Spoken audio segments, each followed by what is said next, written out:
Welcome to BenitoLink's Your Voice, Your Vote election forum. I'm Leslie David, BenitoLink's Executive Director. Thank you all for taking part in the surveys and providing questions. Many of the questions ended up in the forum. BenitoLink tries to provide you non-partisan forums, and that means no questions go out to the candidates in advance and answers are timed. 10-second warning and a 10-second grace period, and then the audio is muted. We want to invite you to comment and join in on the forum. We want to thank our sponsors, Foster Ranch and Pinnacle Organic, Brent Redmond Transportation, Richard W. Shelton Insurance, and Wright Brothers Industrial Supply. Because of them, we've been able to offer you lots of videos and the expanded coverage. BenitoLink wants to thank our moderators, Nick Preciado and Noe Magana. And before you go, a very important message from San Benito County's election office.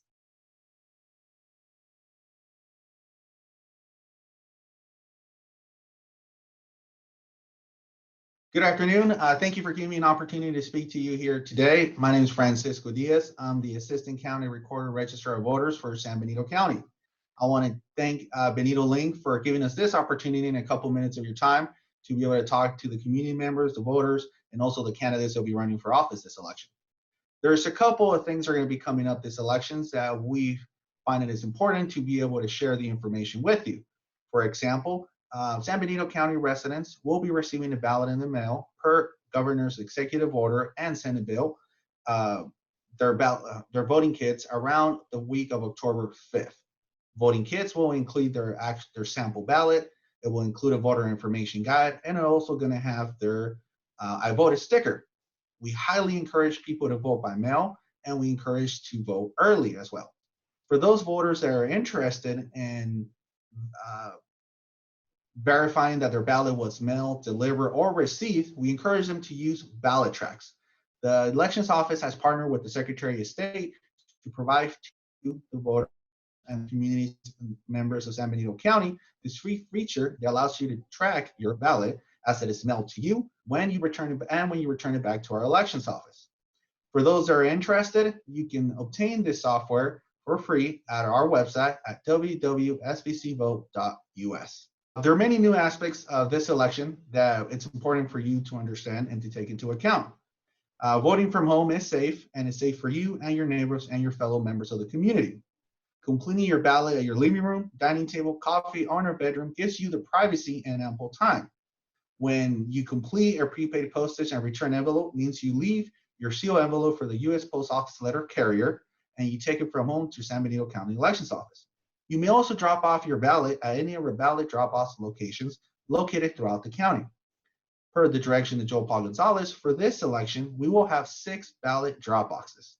One of the ballot drop boxes will be located in Hollister Super at 1280 San Juan Road, Fire Station number 2 at 2240 Valley View Road, at the Elections Office at 440 5th Street, also at the Windmill Center at 301 Alameda San Juan Bautista, at the Food Bank of San Benito at 1133 San Felipe Road, and Hollister Ridgemark Office at 11 Ridgemark Drive in Hollister.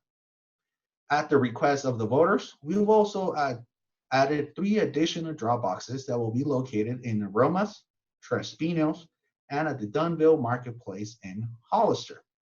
Now, these locations will only be available, additional drop boxes will be available to voters 4 days before the election.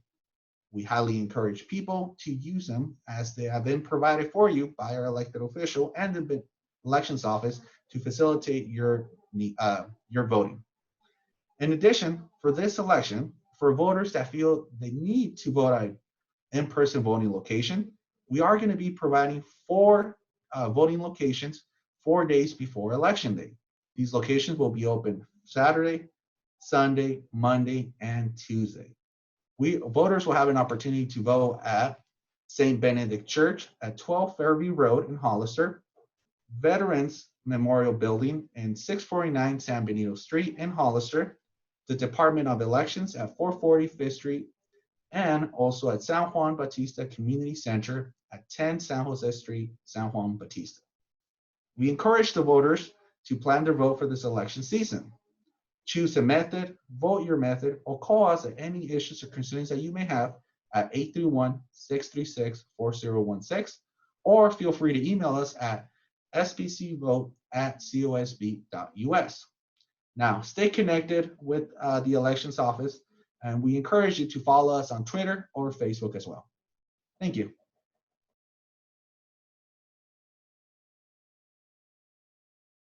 Welcome to the BenitoLink Candidate Forum series for 2020. My name is Nick, and I'm content manager here with BenitoLink, and I'm here with the candidates for the California 20th Congressional District. That is Mr. Jeff Gorman and Congressman Jimmy Panetta. So we're going to be doing intros first. Mr. Gorman, you will be going first. So a 45-second intro statement whenever you're ready. Very good. Thank you. Yes, I'm Jeff Gorman. I'm very pleased to have the opportunity to run for the voters of the Central Coast here in the Congressional District 20 of California. California has plenty of troubles. It should be the richest state in the union. It has a very strong economy, but we have a huge problem with poverty here, homelessness, and I would really like to see our federal government more oriented towards middle-class policies. My hope is to get the economy going strongly again. We were doing very well through 2019. This COVID thing has killed us, and I really think we need to get the economy up to help working families, make energy cheaper for them, get water on the table, those sort of things. So I look forward to answering your questions. Okay, thank you. Mr. Panetta, 45-second intro statement whenever you're ready. Thanks, Nick. Look, now more than ever, government must work for people.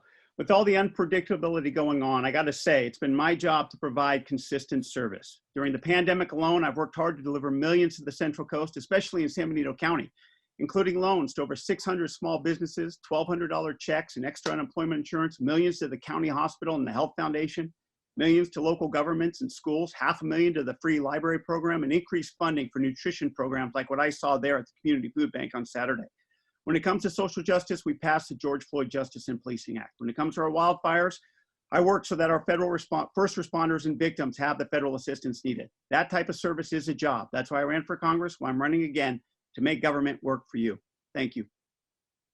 So the first question is, would you vote to abolish the Electoral College? Why or why not? At this point, no, I would not. You have to realize that the Electoral College has some issues. We all understand that, but it does represent, it gives other states the proper representation. What we need to do is we need to make sure people vote in those states that we're concerned about. And we need to make sure the U.S. Postal Service is properly funded so that people can vote by mail. Vote by mail isn't a fraud, it isn't a hoax. It's one thing that all Americans do, especially here on the Central Coast. We've been spoiled that we've been able to do that, but we need to make sure that everybody has that right to vote by mail and to make sure that people can do that. The cuts that have been there at the Postal Service are unfortunately shouldn't have been made. We need to pass the Delivering for America Act. We need to make sure that in the HEROES Act, there's the proper funding, $25 billion for the U.S. Postal Service, and make sure that we can continue to vote by mail so that people can have a say in this democracy.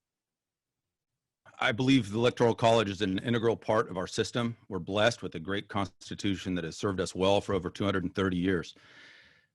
People talking about doing away with that are moving towards a populist, pure democracy type of system. We have a representative government, also known as a republic. And actually, this crisis around states minimizing in-person voting is triggering the exact kind of problem that the Electoral College overcomes. The Electoral College is designed to give representation to congressional districts and Senate votes so that we can get a president even if we're having problems like people are prophesying about this election. I'm very hopeful we'll have a clean election and a decisive victory for one or the other, and no questions about it. However, the reason for representative government to operate in these layers like Electoral College is to avoid the crisis that would happen in a popular vote system. So thank you very much. How will you balance the needs of San Benito County while also representing several other jurisdictions in District 20? So the federal government needs to look out for the general welfare. And the main reason for the federal government is national security, actually. And another very important component of the federal government is a court system and a level playing field for all actors. it's very clear the federal government was not set up to favor one group or another.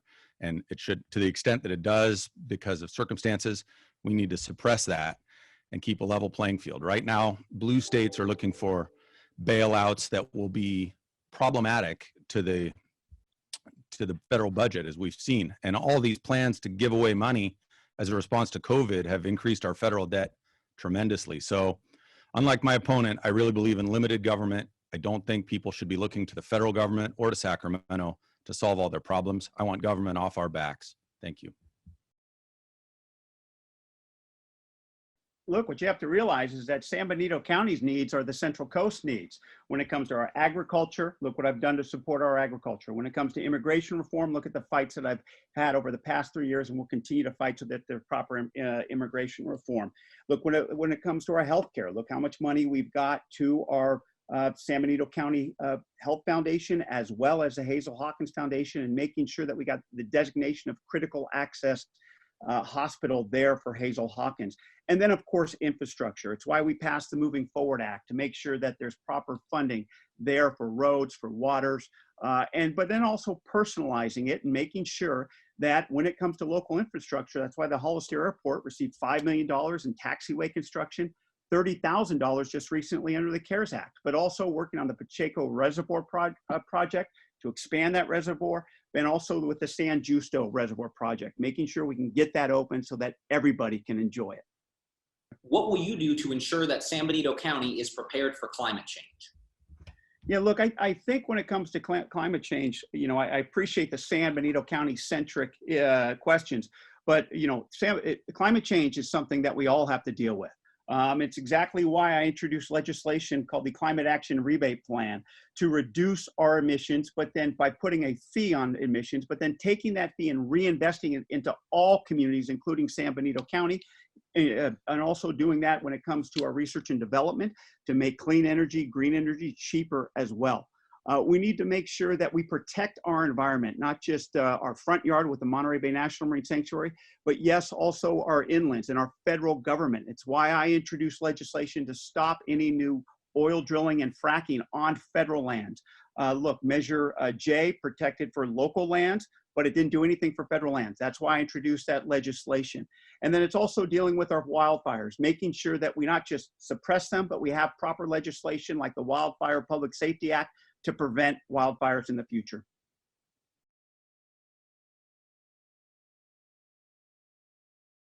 In regard to climate change, it's a situation that's been changing gradually for centuries.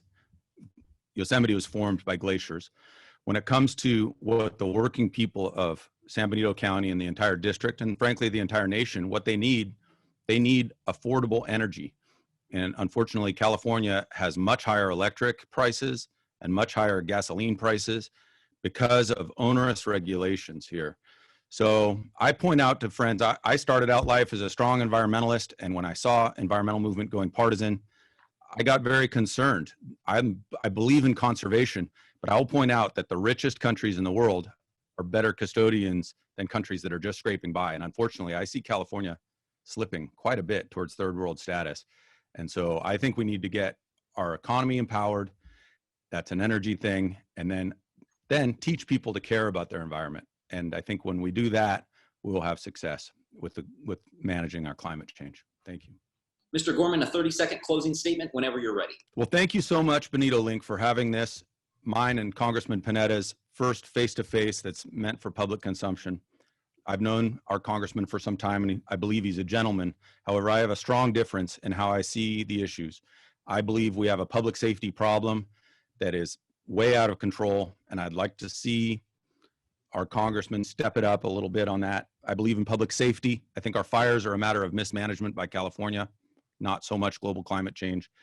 And I think water is one thing we didn't get to that's hugely important. So thank you for having us again. Thanks, BenitoLink, and thanks, Jeff. I appreciate it. Again, I believe that this job is about making government work for people. I believe that I have done that for our home on the Central Coast, from providing millions in relief through this pandemic and the wildfires, to fighting for social justice and holding this administration accountable, to fighting for our values through legislation on immigration, infrastructure, affordable and accessible housing and healthcare, and the climate crisis, to personally serving my constituents on the Central Coast. I've worked hard. That's why I'm running for Congress. And I humbly ask for your vote. For more information, go to jimmypanetta.com. Thank you.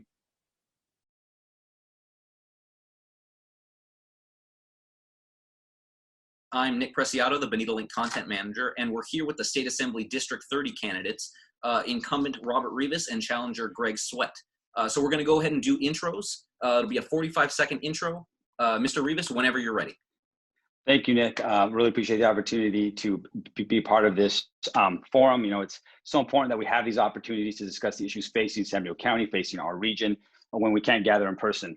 It's been an honor to represent the 30th Assembly District, where I've lived my entire life. You know, we've made real progress this past session on issues important to our district. You know, we secured $85 million for new teachers. I won broad support for legislation that increases our affordable housing stock, some protections for our air and water against pollution. We passed legislation to protect our agricultural workers who are uniquely vulnerable, as we know, amid this once-in-a-century pandemic. Having recently been named chair of the Assembly Agricultural Committee, I look forward to being a strong voice for farmers, farm workers, consumers, both here in our district and across the state of California. Thank you, Nick. I'm Greg Swett. I'm running for Assembly District 30. Appreciate BenitoLink putting this on. It's a good way to get out in this pandemic challenged era. I'm running primarily because as a state, I think we can do a lot better than we do. We're the highest tax state in the nation, and our outcomes that we are getting are not great. What drove me on this is that there's a part of Highway 25 south of the Pinnacles. We're going to spend $12 million to do 784 feet. That kind of spending is unacceptable, and essentially, at the end of the day, we can do a lot better on how we're spending our funds. Thank you.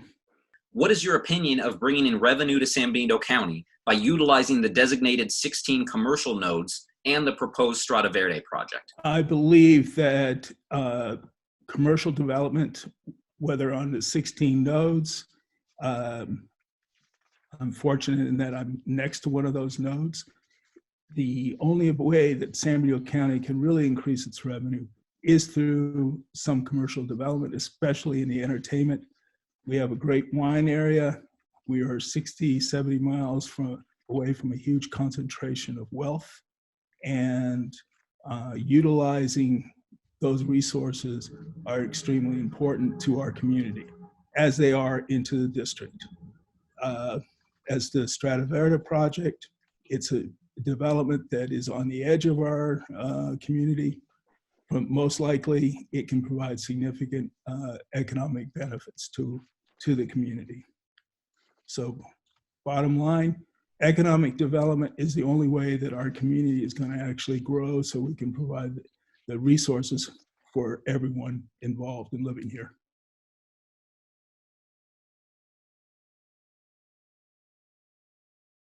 Sure. Well, I appreciate the question, Nick. And, you know, quite frankly, the role of state government, the role of the legislature, obviously is, you know, the way I view it is to ensure that we're promoting our state economy and that we're working to preserve the welfare of all residents in our state. You know, and as we know, in a state as large and as diverse as California, this is no easy task. And certainly when it comes to revenues, you know, that trickle down from state government to our most our disadvantaged communities, our rural areas, we know that that this has been a long-term discrepancy. That's why I have been so proud to represent my home in, quite frankly, understanding these long-standing issues of you know, the challenges behind economic development that our community has historically faced. But certainly I view the role of the state legislature in ways that we can bring revenue is to certainly make sure that we're investing in our infrastructure, make sure that we are expanding opportunities for that will allow San Benito County to become this hub for potential job creation, like in, you know, expanding access to broadband, and to strategically ensure that we are meeting housing goals and that we are making this a livable place for everybody. That's the only way we're going to attract new revenues and new industries and new business here. Okay, thank you. Let's move on to question 2. Mr. Rivas, you'll answer this one first. So according to 2014 figures from the Public Policy Institute of California, 1 in 10 workers in the state is undocumented. What ideas do you have for a workable, financially sustainable immigration policy? Well, certainly we've got to ensure that we continue to work with our partners at the federal level, with our representatives from Congress, because as we know, San Benito County and Monterey County, we are two counties that overwhelmingly have our fair share of undocumented residents because of the fact that we're an ag-based economy. It is the primary industry in our region. And nearly half of all agricultural workers in the state are undocumented. Now, what we need is, this has been the greatest failure of the federal government to do something around immigration reform. It has been the failure since the Clinton era. All of these different administrations. We really need support and help at the federal level to create a pathway for these hardworking undocumented residents in our region to become citizens. When you look at, I was born here, my family immigrated here. They contributed in taxes, and certainly we need to do our part to ensure that they become part of our community, because they work so hard and now they've been deemed as essential workers, and we need to treat them as essential and give them opportunity.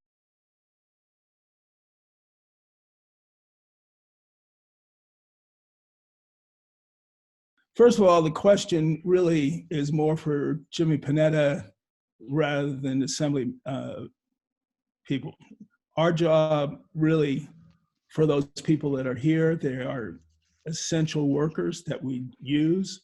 That is, we need to make sure that we have adequate housing for them, probably adequate health care, and during this pandemic, make sure that we are actually starting a tracing program and testing. Maintaining their health is important. We also should be developing additional housing for the H-2 workers that allow both sides of the border to be beneficial.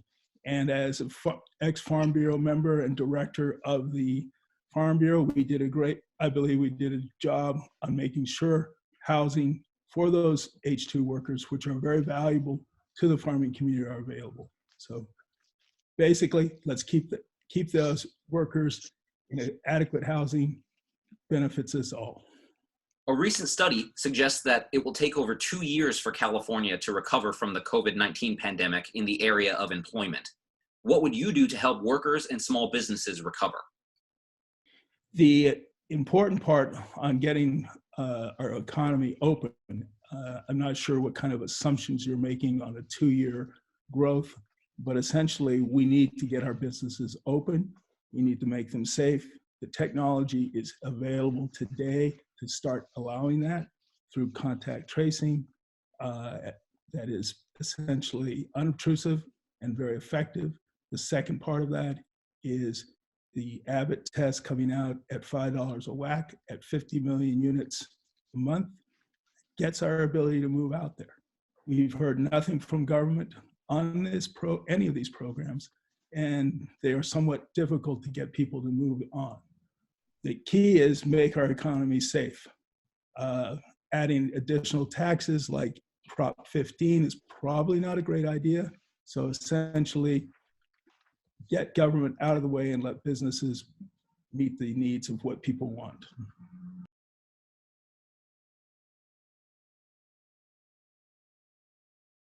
Well, certainly, I appreciate the question. As I mentioned in my intro, these are unprecedented times. There was no blueprint on how to, manage the state of California, amid this once-in-a-century pandemic.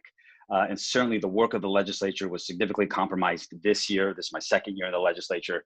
And we worked very hard to ensure that we were mitigating the challenges that COVID-19 presented. That's why we championed a first-in-the-nation farm worker relief package to support and ensure that our laws were conforming to the challenges because of COVID-19 that our essential workforce was facing.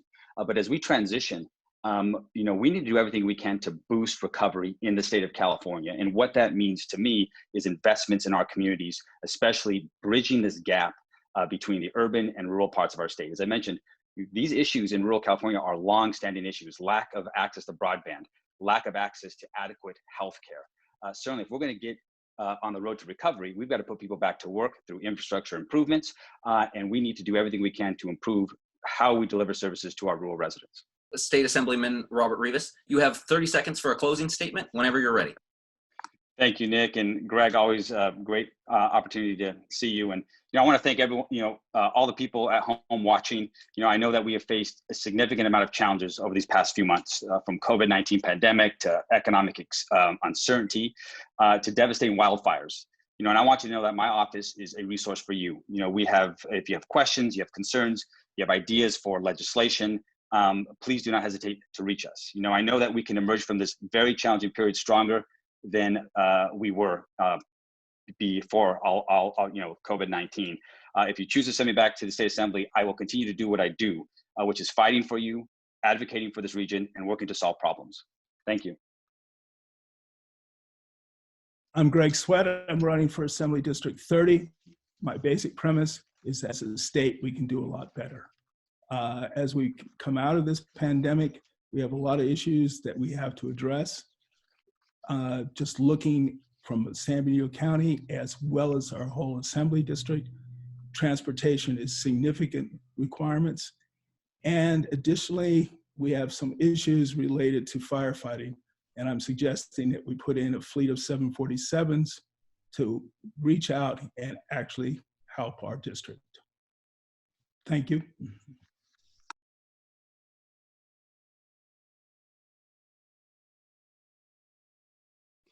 Great, thank you, Nick. Thank you for hosting this forum, BenitoLink. I'm Kollin Kosmicki. I'm running for supervisor. I was the freelance editor for 10 years. I've been a career journalist since the early 2000s. And I was kind of the guy that was always holding public officials accountable. I live in the San Juan area. I'm married with my wife, Cecilia. I have a 12-year-old son. And I am running for supervisor because I want to do good things for this community that I love. And I feel like I'm at the right point in my life. I have a great base of knowledge about county government, and I have a lot of ideas to get the job done. Nick, thanks for the invitation to be here today. I want to tell you a little bit about my biography. I'm a two-term elected water district director, and I'm a Vietnam vet. I was recognized in 2019 by the State Assembly for protecting the environment. I received the Philanthropy Award in 2019 at the Community Foundation event. I'm an advocate for public education. I was on the founding staff at Anzar High School. I've also been an advocate for service for senior citizens. I chaired the County Aging Commission, and I'm currently on the Seniors Council for San Benito County.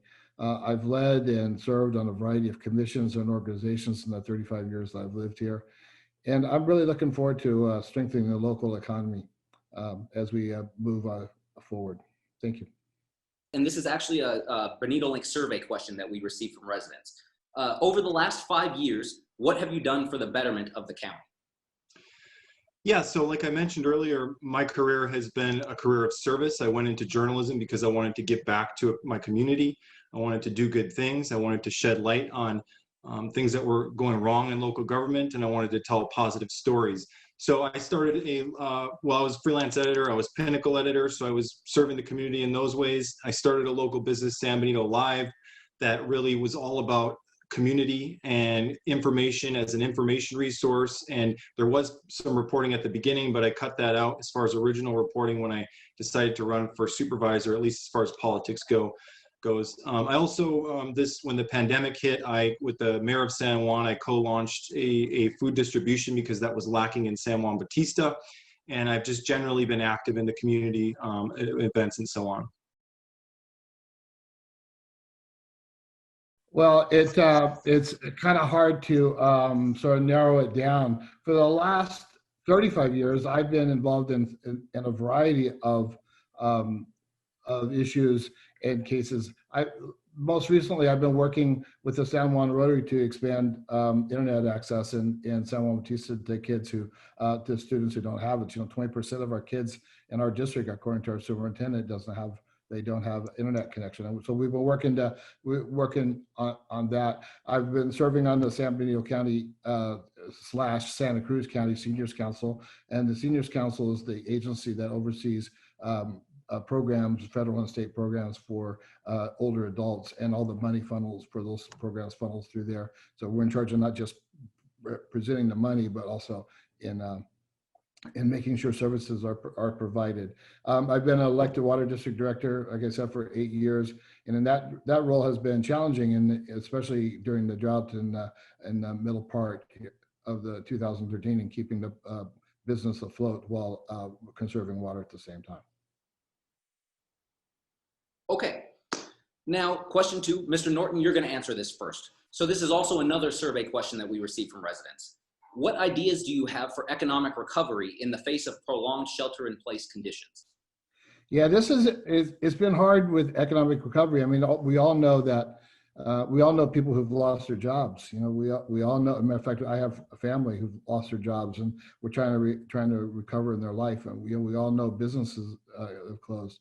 We all know people are worried about paying the rent and mortgage. And I think that makes this even more important that we concentrate on rebuilding the economy in San Diego County, and that we bring good-paying jobs to San Diego County.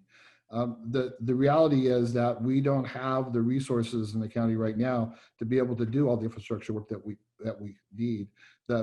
In fact, the loss of sales tax in Hollister and San Juan Bautista is making it even harder to come up with the resources to fix the infrastructure. We need to concentrate on bringing jobs to San Diego County. There has never been a higher priority on recruiting good-paying jobs than there is right now.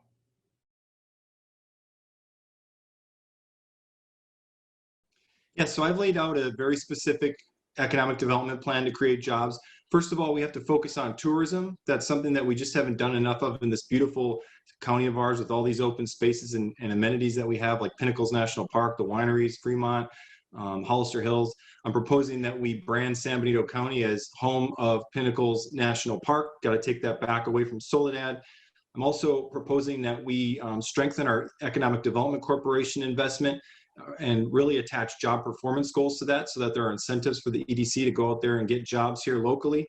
And then I'll also say that we really need to focus on infill development, pushing our commercial and industrial development to the city of Hollister and around the city of Hollister. In the city, there are currently over 1,500 acres of industrial and commercial zoning available. We have to focus on that. Also, I'm a big proponent of broadband infrastructure. And I've proposed that we hire an incentive-based grant writer so that we can go out and get those dollars for broadband infrastructure. And we also have to make sure that Gavilan College gets built. Mr. Kosmicki, you have voiced opposition against the nodes and the Strada Verde project, which are considered revenue producers. What answers do you have for increasing revenue if the county doesn't move forward with those projects? Yeah, so like I just mentioned, I'm a strong supporter of the EDC, Economic Development Corporation, which their job is to go out and recruit new companies to come to the area. And we really, again, we can't be in this mindset. We have a sprawl mindset around here, and we got to get out of that. If we really want to maintain the rural character and the beauty of San Benito County, we can't go building. There are actually 16 nodes throughout the entire rural areas of the county, pretty much every major intersection of the county. That is by definition sprawl. And I don't think most residents realize that. So the 4 were just the beginning. I was against it because that's a lot of commercial development for 101 there. And it really would have created a lot of problems with services and infrastructure. As far as Strada Verde, hopefully you'll have another question on that, but there are a lot of red flags with Strada Verde. It starts with they're going to be able to forego an environmental impact, a full environmental impact review. There's traffic issues. They're not paying enough in traffic fees. And the job numbers, frankly, are arbitrary and pulled out of thin air. And they haven't rebutted that to any extent. And I've been pointing this out for months. Mr. Norton, you have supported the nodes and the Strada Verde project. How do you plan on protecting the rural character of the county if those projects are approved?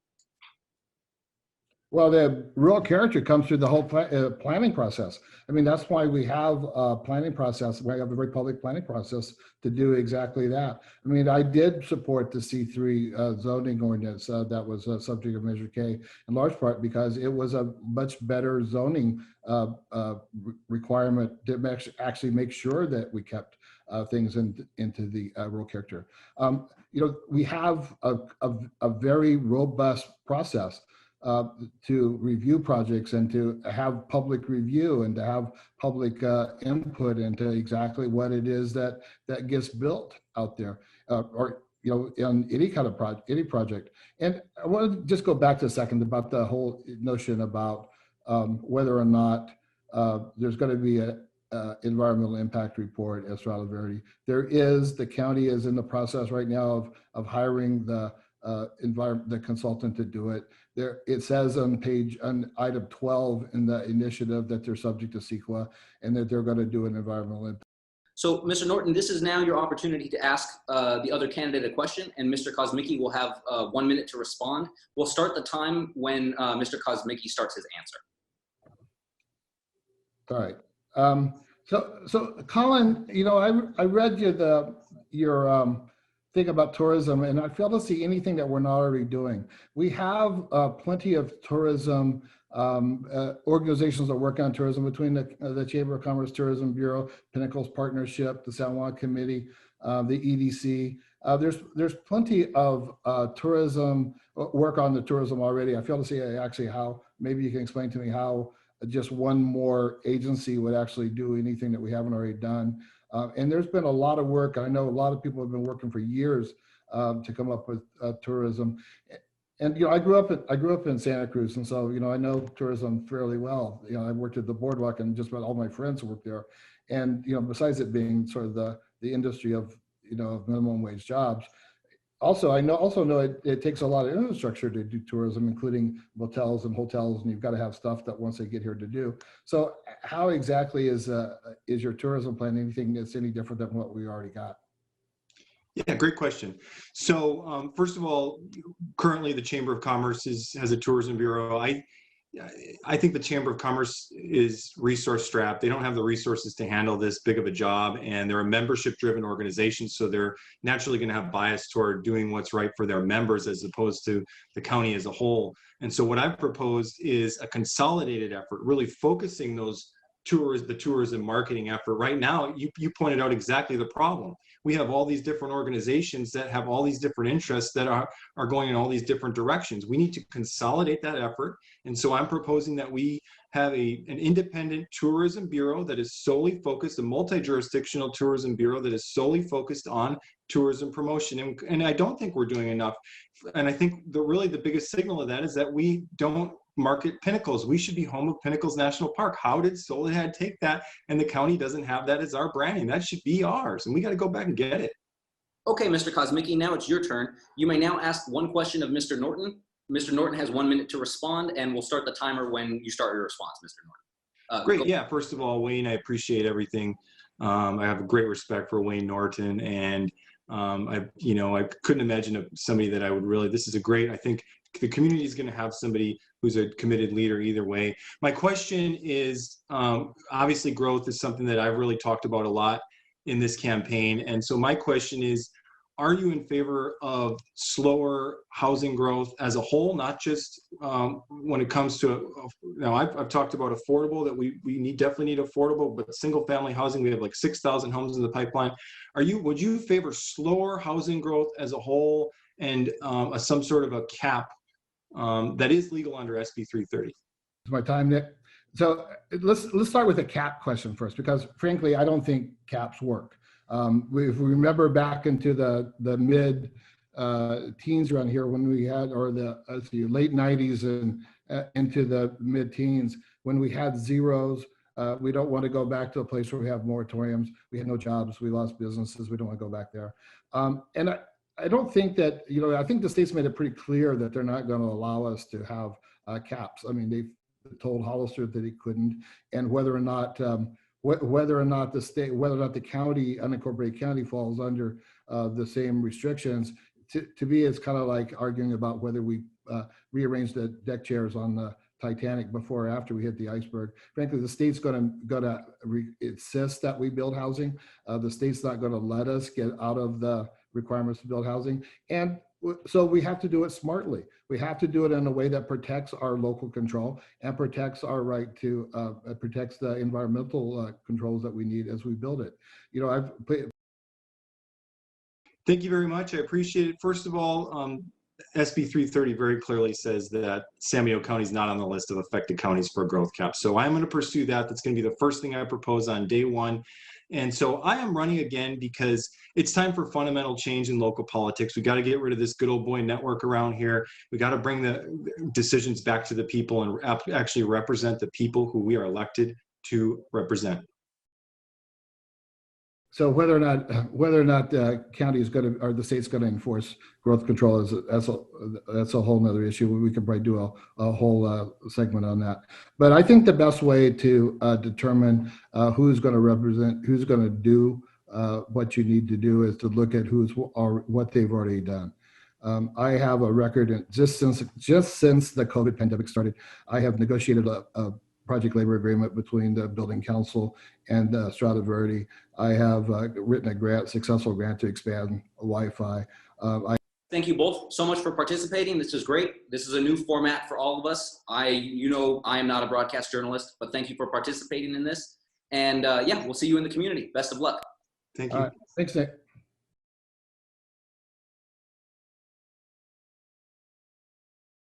Welcome, everyone.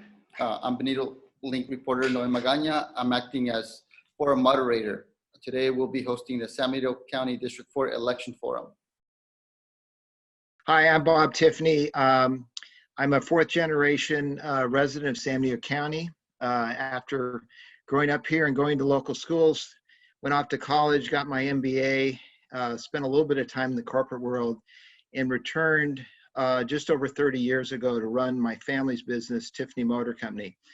Successfully ran it for over 30 years, of a company of almost 40 employees until its sale last year. I've also been very active in community service over all of those years. Downtown Association, multiple terms with the Board of Trustees with Southside School. I've been the president of San Benito Business Council for the last 5 years, and also was co-chair of Measure G. My name is Mike Mansmith. I'm a 47-year-old lifelong resident, third generation of San Benito County. Graduated from Hollister High School, went on to Fresno State, and actually commuted back and forth between the two to continue running my business that I still run today. We own a local business, Mansmith's Barbecue, my wife and I. We've raised our 4 children in this wonderful community, and even they are now living within the community. So I do have a large tie with wanting to see this community continue to prosper. I have been highly active in all the youth organizations as my children were growing up. Good afternoon, Dan Valcazar here. To the voters, please watch my video on leadership. It's the first pillar of my campaign. With 15 years of San Jose Police experience, acting lieutenant, and 22 years of business experience, I've not only been a leader, but I've taught leadership principles in public agencies and private businesses. The second pillar of my campaign is transparency. Honesty and clearly articulated communication are paramount. The third pillar of my campaign is action. I'm high energy. I take a lot of bold action. I am focused on work product, and the next 5 to 10 years are crucial to the success of San Benito County. I'm asking for your vote. Thank you. My name is Robert Gibson. I'm a 5th generation resident of the county. I am currently the vice chair of the San Benito County Planning Commission, having been appointed by Julio. I worked on the Measure G committee. I was at the farmers markets changing the hearts and minds of people to get them to add an additional 1% on our sales tax to repair our roads. I am honest, dedicated, fair, and balanced, and I'm already working for the people. I have deep ties to the community. I work on a family-operated organic walnut farm, transitioning to citrus and row crop. And I also work at Circle S Vineyards at Tres Pinos.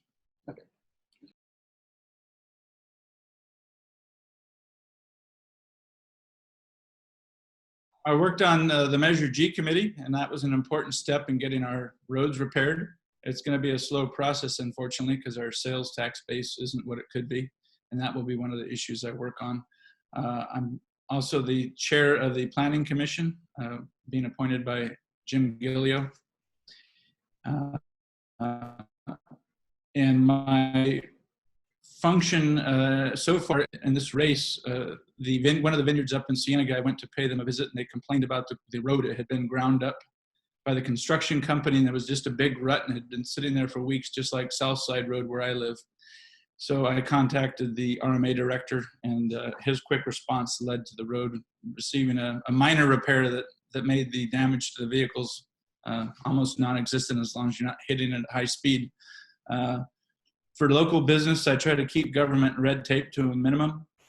Suncoast Bakery, there was a lot of things that the staff wanted done, and I managed to get that reduced so that the bakery could operate and not spend a fortune.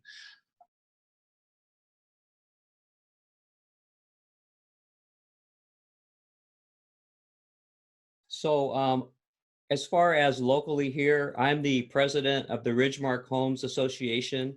I've been involved for many years. I've been the president the last 2 years. That compromises 677 homes. So a lot of the residents, I deal with a lot of the issues that are within Ridgemark. So that's one of the things that I've been helping with over the last 5 years. As far as what I would do in Sacramento, I already go there twice a year for two different items. One of them is for the police memorial, and the other is for the real estate conference that's annually held there. So I talk to a lot of the senators and assembly people and lobby for the different things that are important to San Benito County. So that's what I would say as far as recent contributions.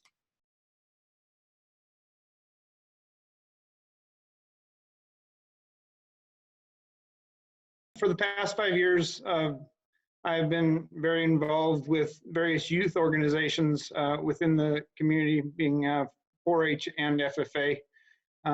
Sat on the 4-H County Council for the past 12 years, and then the FFA Ag Booster President for the past 8, due to the fact that my children were highly involved in those organizations. I do think that the youth and the Ag organization or organizations within this county are very important. They need to be emphasized, and that is what I've been working on for the past 5 years, or actually more.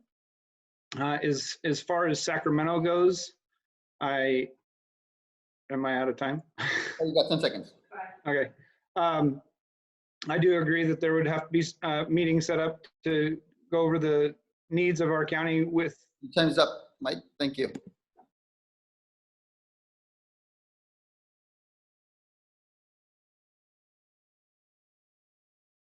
Well, as I mentioned, really for the last 30 years, I've been very involved in the community. But specifically the last 5 years, I've been a member of the Community Foundation Board, which helps nonprofits and those people of need in the community. I've been the president of the San Benito County Business Council for the last 5 years. We work very closely with elected officials and staff people from both City of Hollister and the County of San Benito. And I also was the co-chair of Measure G in 2018, helping to address the situation with our roads, specifically Highway 25. As far as Sacramento, I know Assembly Member Robert Rivas and Senator Ana Caballero, and I know I can work well with them in Sacramento. I've already spoken to each of them about some of the needs that we have in our community.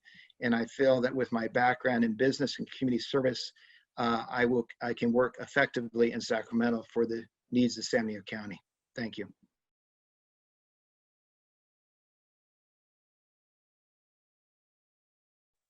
My biggest concern is to make sure that our citizens are safe. And this is an extremely difficult situation. It's impacting, of course, our local businesses, as well as our local citizens and their families. And it's dramatically impacting our overall local economy. So my primary concern is to get us through this pandemic safely, which means following the state mandates, following a science approach, and the way that we can start opening up our community and our businesses sooner rather than later is to deal with the pandemic and get beyond it. And then I would immediately move to go through a recovery period for our businesses and our economy and move us forward within San Benito County.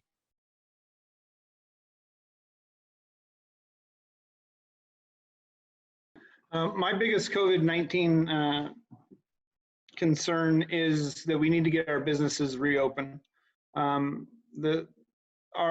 businesses have struggled so badly through all this, and they are currently either shut down temporarily or permanently. we need to get them reopened. There needs to be some personal responsibility amongst our community as to what risks you're willing to take. And therefore, if you feel that you are at high risk, then I do believe that you should stay home and take on the full scope of whatever is necessary for your own personal health. But I do believe that our businesses need to be reopened immediately. Just from a business owner standpoint, I know that the loss of revenue, which directly impacts Measure G funds,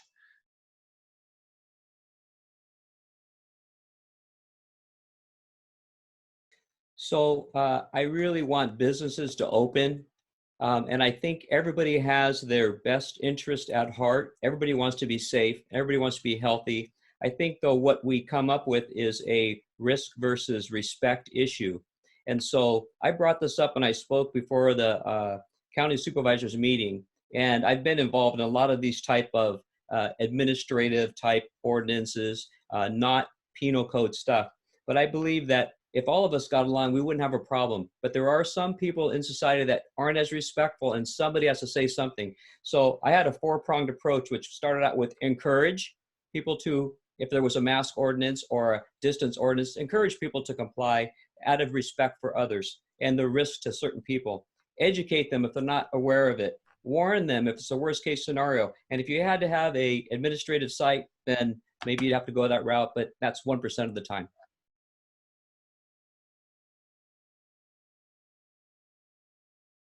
Other than the health issues that are obvious, my concern is for the businesses and the families that own those businesses.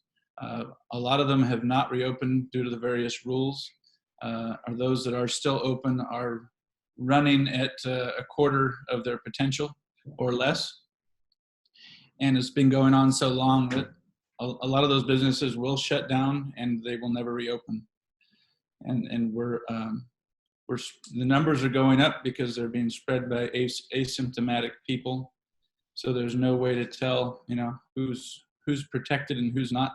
So the best advice, I believe, is that if you are concerned about your health, to wear your mask and social distance. My concern would be that the state in the middle of this is trying to raise property taxes on businesses, and it will drive more businesses either under or out of the state, which will further damage our economy. And I think that we need to have better communication across all government agencies.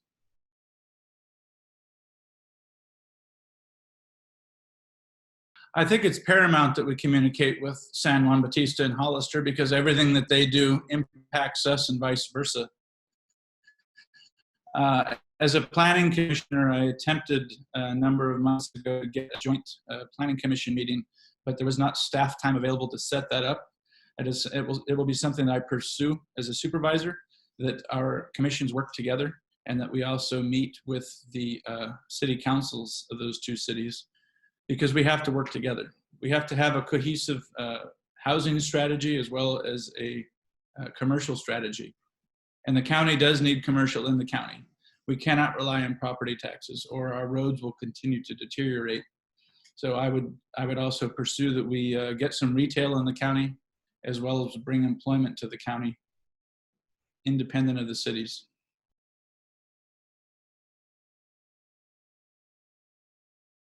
I think as you've seen in the county, some people aren't getting along, and we need to raise a level of professionalism and respect and decorum. Having that, I think if everybody would kind of imagine a square box and have those as our clear boundary lines as to what's acceptable for our county. If we have too many residential homes coming in, maybe we need to curtail that. If we want to increase our commercial buildings, then let's focus on that. And we just had a big study done, and it was presented to the county, and it talked about what we should be doing, and they're continuing down that road. We need to communicate that information that's coming to the county to the residents in a better way. And many times we've had the questions about that, whether it's social media, email, Zoom meetings, etc. But the common ground can be made with leadership.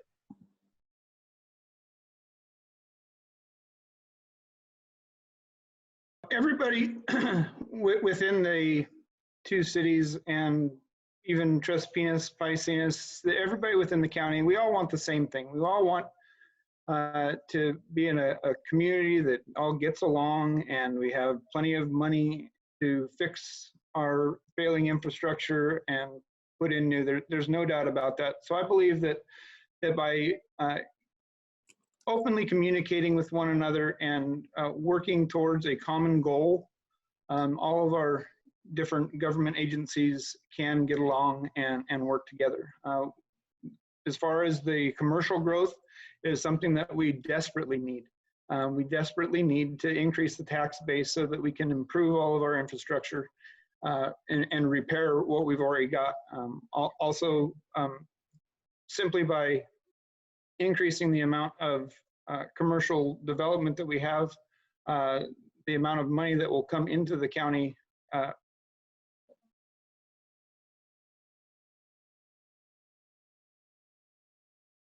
I think it starts, as far as residential growth, I think it starts with being on the same page with, is it going to enhance the quality of life for our citizens? That's got to be the starting point. And a big part of it is making sure that we have proper infrastructure. I don't think we've managed some of the residential growth properly. And we have to be sure that not only the infrastructure is mitigated for the project, the residential project itself, but also that it enhances the entire infrastructure. We have to deal with Highway 25. That certainly is an area of common ground. And then, of course, I think we all can agree that we need more jobs in this community. We need more commercial and industrial growth. More jobs will increase revenue, and it will also pull people off of Highway 25 and Highway 156 and make everyone's life better in our community. Well, I appreciate this opportunity. As I mentioned, I've been in business over 30 years, both at the dealership and also in community service. Of all the candidates, I have by far the greatest amount of experience in this community, in almost in all cases in leadership roles. And I feel with that background, I can come in, hit the ground running, and help the community during this very difficult time, help us get through the pandemic and start recovering. Thank you. 2020 has brought new challenges to local government, and it requires a business can-do approach to meeting those challenges. Too many times elected officials say that the reason something cannot be fixed is because the state or some other entity is blocking common sense solutions, and they give up without any innovation that an entrepreneur would typically have to use to run their own business. I believe that our elected officials need problem-solving skills, common sense, and need to be hardworking, all of which I possess. Thank you, BenitoLink, and to the voters. Let's stop the supervisor infighting and let's start forging our successful future. I bring a broad spectrum of professional experience, 37 years combined from the public and private sector. I have the leadership experience to move this county forward.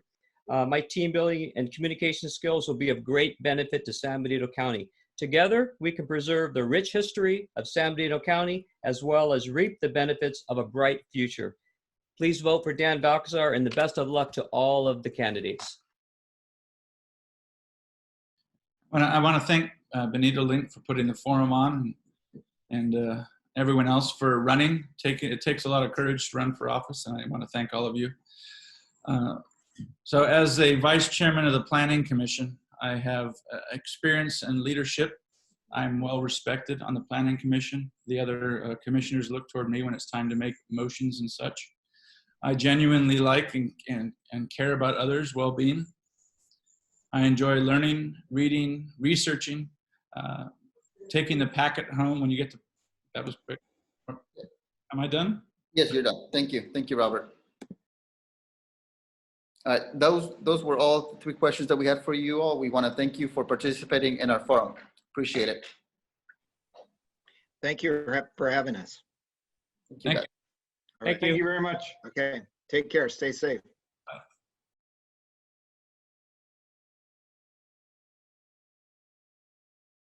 We are joined today by Mr. Sal Mora and Mayor Ignacio Velazquez.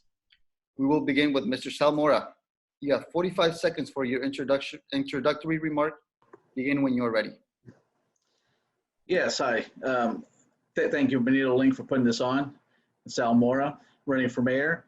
And, the reason why I'm running for mayor is I think it's time, after 8 years of our current mayor being in office, I think it's time for a change. It's time to restore stability back to City Hall.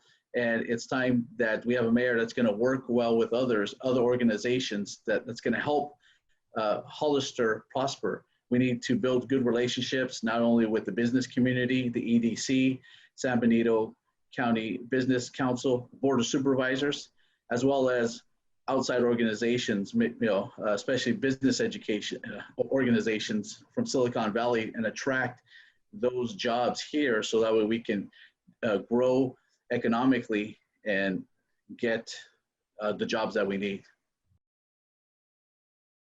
All right, thank you very much, BenitoLink, for having this forum.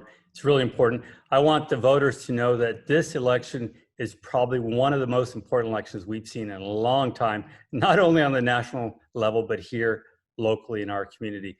This election is really about if we're going to continue to approve thousands of new homes or finally get to support to slow it down. I've been about slower, smarter growth for years, haven't had the votes to do it. My opponent wants more growth with the developers. He's funded by the developers. He's a mortgage broker. His wife actually sells the new homes. That's how crazy this all is. We need to get past that. We need to return our community to the public, take it away from the developers. Thank you, Mayor Velazquez. We'll now begin with you for the first question. Homelessness is related to the cost of housing and loss of jobs in the county. What solutions are you offering without relying on the state to help resolve these growing problems in Hollister? We've been working with the homeless problem here for several years now.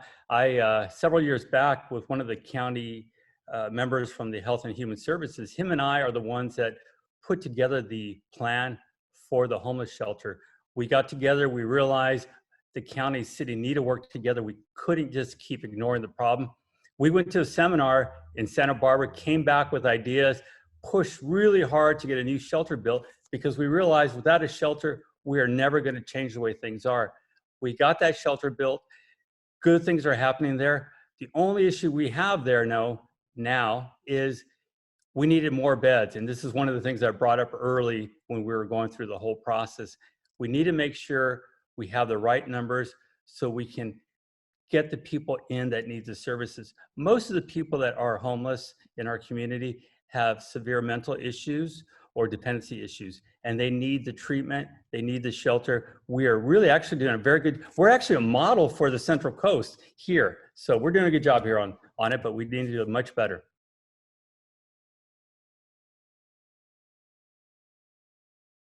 Yeah, well, when it comes to the homeless issue, I beg to differ with the mayor there. It's not getting better, it's getting worse. We're seeing more homelessness in the parks, downtown businesses are having issues with homeless people being around there.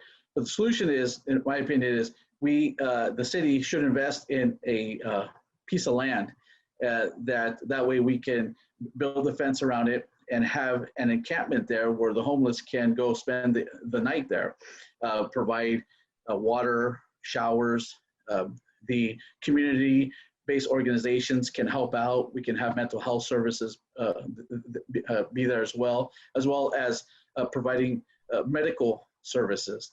And that's how we're going to get it, how to solve the homeless issue, especially in the parks and them frequently just hanging out, sleeping in downtown Hollister. We can't rely on the state. We have to come up with solutions that are outside the box. And the homeless shelter is just not working. Thank you, Mr. Salmora. The next question is for you, Mr. Salmora. This is a BenitoLink survey question. With so much time spent on city council infighting, as mayor, what solutions do you have to make sure meetings have civil discourse and run efficiently? Yeah, it's a really good question. This is one of the things that I've been talking about during my campaign, and the community members are sick and tired of this, and I want to bring about change.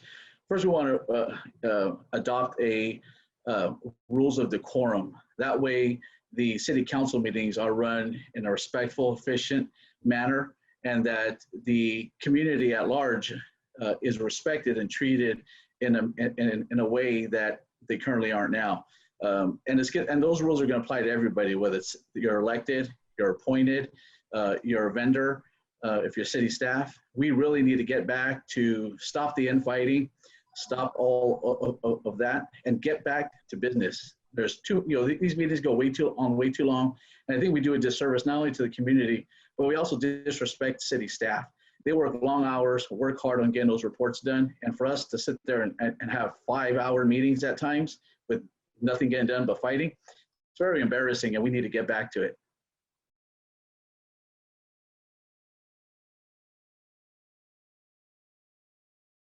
Yeah, it's been disappointing the last year and a half of the fighting going on amongst council members.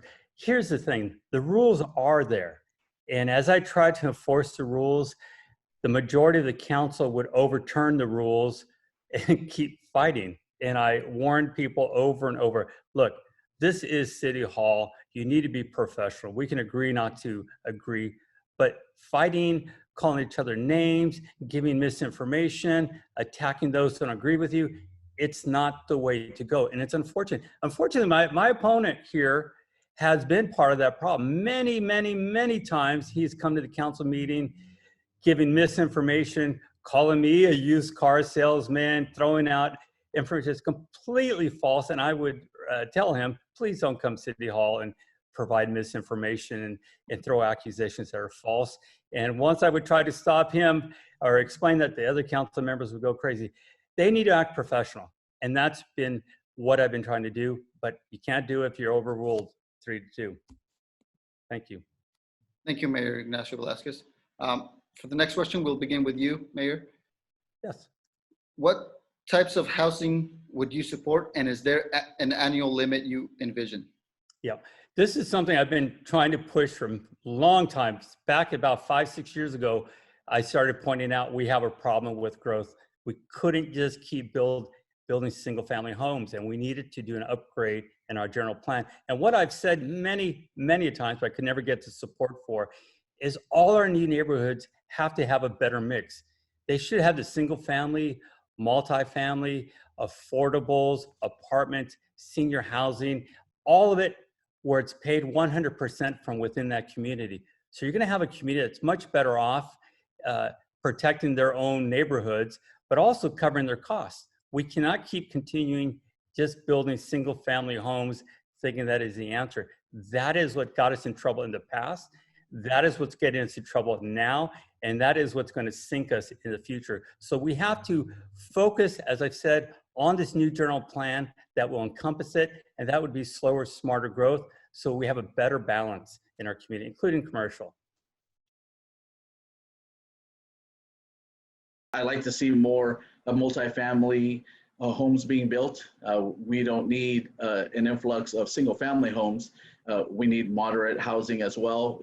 That way the middle class can afford them. We also need to have affordable housing. We need to have affordable senior housing as well. That's something that we're really lacking. It's a good thing that we did get those senior apartments over off of West Side Boulevard, which is really great. But also projects and developments like the 400 block, which is great. You have retail on the bottom, you have housing up on top, affordable housing units. And it's great that way our residents don't have to travel far to go maybe have lunch or dinner. And those are the types of developments that we need, not these large lots anymore. It's time for us to change the way we've been doing it. And, the mayor keeps saying that, the city council approved thousands of homes, and that's simply not true. In the past, since 2018, I believe they approved less than 700 homes. Thank you, Mr. Salmora. For the final question, we will give you guys an opportunity to ask each other a question. So, Mr. Salmora, it's your turn to answer a question. So, Mr. Ignacio, at this time, I will provide you an opportunity to ask Mr. Salmora a question. Yeah, I think Mr. Mora repeatedly comes to our council meetings and says, I'm not for growth, I'm not against growth, but you guys need to approve more growth. Look, be honest with the people. Let them know you are a mortgage broker. Let them know your wife sells houses at the new development, not a realtor, but at the new development. Be honest with the public. Stop changing what you do for work. Let's hear you tell the truth for once, rather than just throwing out misinformation that you constantly do. What are you really doing? You're a mortgage broker. Now all of a sudden you become a law enforcement person. The people don't need to be lied to anymore, Mr. Mora. It's time to tell. Ignacio Velazquez, can you, what is your question here? My question is, does your wife sell the homes at the new developments? Are you a mortgage broker or are you not a mortgage broker? Or a mortgage sales loan officer, whatever it is? You have 1 minute to respond, Mr. Salmora. Yes. You know, it's funny that the mayor likes to make it seem like I'm not being truthful. I think I've been more truthful than he has in his 8 years combined. I am in law enforcement. There's a video that I posted because the mayor keeps putting out wrong information, saying that I was terminated, which I wasn't, because that was overturned. Thank you very much. And you know, I work part-time as a mortgage loan officer. I do not work for developers. I do not sell those new homes. If somebody happens to come to me, I can do one of those loans. I'm not a mortgage broker. There's a difference between a mortgage broker and a mortgage loan officer. And I am part-time. I average maybe about 7 to 8 deals a year. Yeah, so I don't make like hundreds of thousands of dollars like the mayor would make it seem to be. I'm not funded by developers either. And my wife does work as a sales consultant at the new development, one of the new developments off of South Side Road, which is county, which is, you know, not city whatsoever. Thank you, Mr. Self. Now it is your opportunity to ask Mayor Ignacio Velazquez a question. You know, the mayor keeps talking about how since 2015 he's been, you know, Mr. Mayor, you've been saying that you've been critical and against new developments since 2015 because you say that the new developments don't pay for themselves, they eat up city resources and funds, don't provide any funding for infrastructure. Did you purchase a brand new home in 2015 in one of these new developments that you say create so many issues towards the city of Hollister? Because if you did, then you're part of the problem as well. Yeah. 1 minute to answer, Mayor Ignacio. Do I live in a home? Absolutely. I used to live around the block from the home. The issue we have, in case you don't understand, Mr. Mora, is by building just family homes, is the only people that can afford them any longer are people from out of town. I can remember when I realized we have a major problem in our community. That was a development along Santa Ana Road where it looked good on paper. Everything was good. I was actually in favor of the project until I asked the question, what about the road in front of it? Are you going to fix this all the way to Airline Highway? And the response was, no, that is not our problem. Somebody else would do it later. I said, we can't do that. We can't allow our kids to walk to school in the dirt and when it rains on the roads because a developer doesn't want to pay the cost of that. This is a leapfrog development, the bad planning I was talking about. That point on, I insisted we have to update the general plan and we can never make these same mistakes again. So I will continue to say no to these types of developments and push for smart growth. Thank you, Mayor Ignacio Velazquez. Now it's the portion for your closing statements. Mayor Ignacio Velazquez, you may go first. You have 45 seconds. No problem. Thank you. Sorry, I'm sorry, you have 30 seconds. 30 seconds. I want to thank you and I want to thank the public again. But I really want to make sure the public realizes, I'm going to say it again, this is that moment in time where we can change things. We're so close right now. We can finally get the majority vote to implement slower, smarter growth, to make sure we don't impact our schools any longer, to make sure we don't impact our roads. We need to be smart about what we're doing, or we're going to end up paying a fortune in new taxes to pay for all this development. We can do it together. The plans and ideas are there. All we need is 3 votes, and we can make the changes. So I want to thank everyone. Take care. Thank you, Mayor Ignacio Velazquez. Now it's your opportunity for your closing statements. Mr. Salmora, you have 30 seconds. Yeah, thank you very much. I hope the community caught that Mr. Velazquez did not answer my question whatsoever. I asked him if he purchased a new home a development? And the answer is yes, he did, even though he's against them. He didn't answer the question. I answered his question. I'm about transparency. We need a mayor that's going to be transparent and be honest with the people and let the people judge for themselves. But let's not play games and be around the bush. Come out, be transparent, and be a good leader. That's what I will do. I guess he didn't hear me. That's the last of the questions. Oh, no, you didn't answer, sir. Your time. Thank you guys for participating. Thank you very much. Thank you, BenitoLink. Have a great Thank you. Take care, Noe.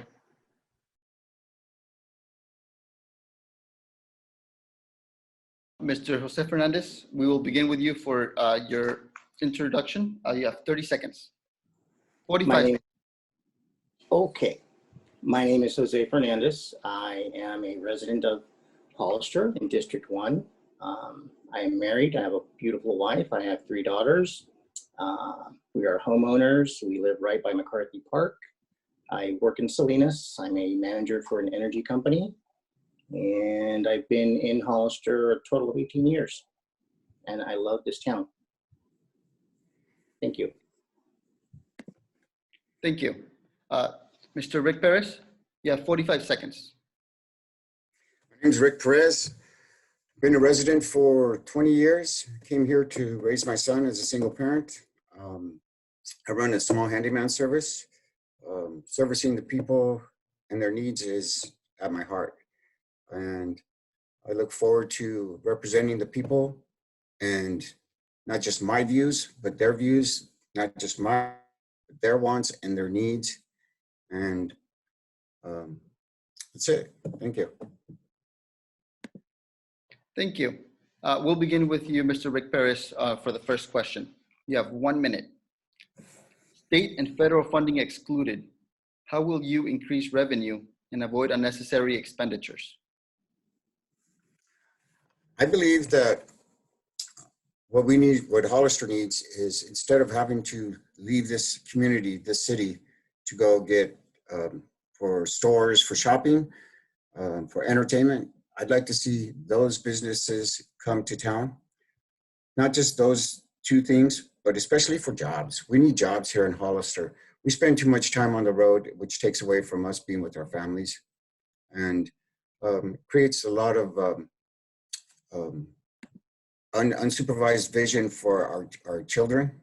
And I think that's very important for the future of Hollister, is for us to raise our children with more input and supervision from parents.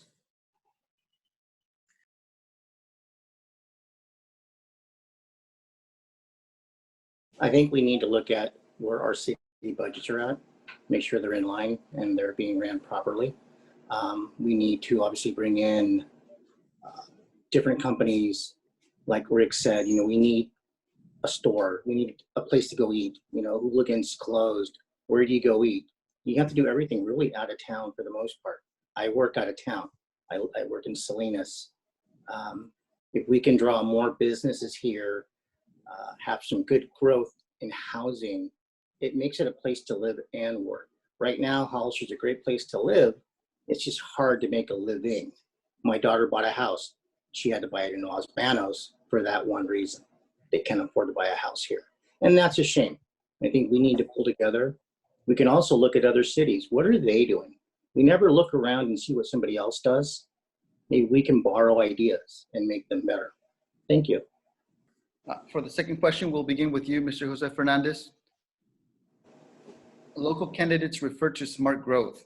How does your concept of smart growth differ from the other candidate? I believe that we need to come together as a city council. I mean, there's some major issues right now with the council. We need to look at, what are we doing? Do we have the right people in place? City manager. Again, do we look at other cities that are like ours and say, okay, they do this well, this city does that well. Why can't we take the best of those things and make that our plan? And then have the courage to follow through. A lot of times we start things and then don't follow through, as in business, as in the city.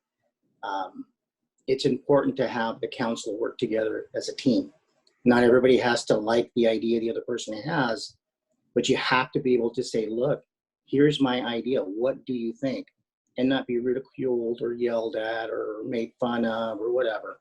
It's like at work. I manage 40 people. It's teamwork.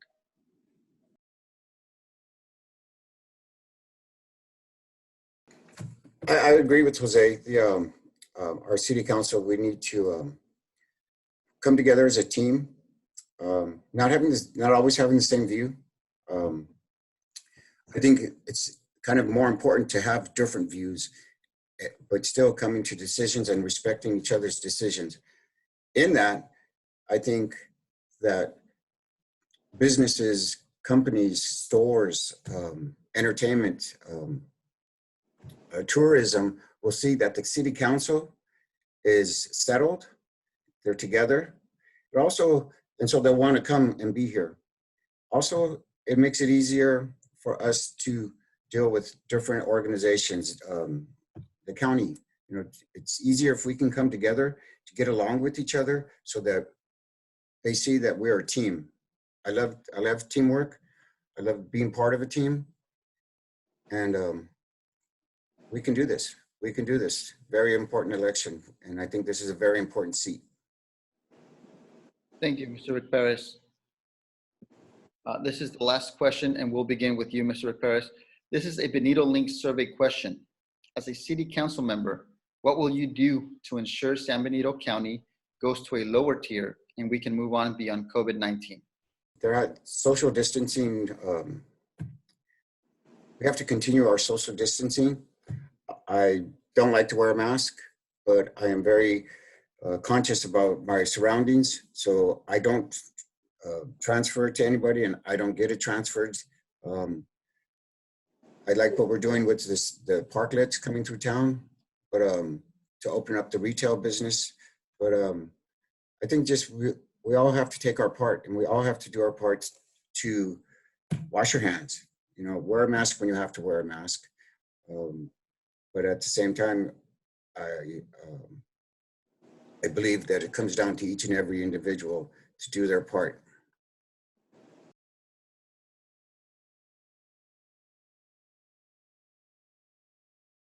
I think it's important that we as citizens follow the CDC recommendations.